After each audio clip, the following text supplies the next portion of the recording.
Hi, this is Rob Polenic from C3 Method. Today's workout was posterior chain for legs. This is actually the second leg workout that I have in my routine. I have an A and a B. In the A routine, I'm more quad dominant. I actually made a video recently at Fitness Factory of Charlotte. I'll put a link in this video for that one. And it takes you through a quad dominant leg workout. Today's workout is the complement to that, where I'm focusing on hamstrings and glutes first, then I'll do quads, and then some type of usually a compound finisher. Today I chose leg press that targets pretty much everything. So I started with lying hamstring curls. I started with single leg, and then after I was doing 2 hard sets in a high rep, 2 hard sets in a low rep range, I finished with some eccentric overloads, where I took the single leg to failure, contractile failure. So as far as I could push the muscle to where it could still lift the lever arm of the machine up. Once I felt like I wasn't going to get a full contraction, I used my other leg to assist the full contraction, but then I removed the assistance and lowered down just with that one single leg.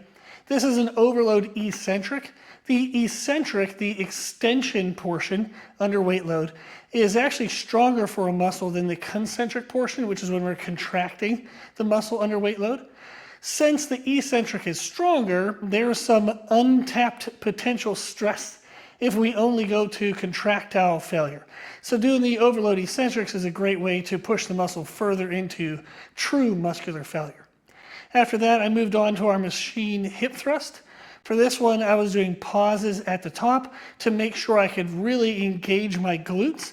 And then during the eccentric, I could feel the glutes stretching under the weight load.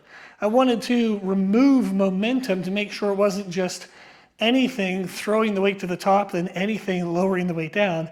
I wanted to get as much glute involvement as I could. And by pre-exhausting the hamstrings, that helped to make sure that my body was going to recruit more glutes to help the hamstrings since they were already fatigued. After that, I moved into some hack squats.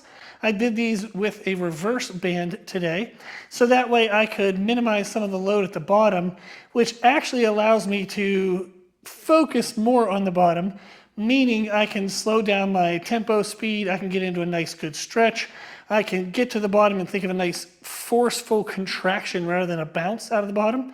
So although the reverse band can make the bottom lighter, you can, with your mind and the way in which you approach the set, place a greater emphasis actually on that bottom portion to get more outer quad sweep involved in the movement, which for me is a high priority.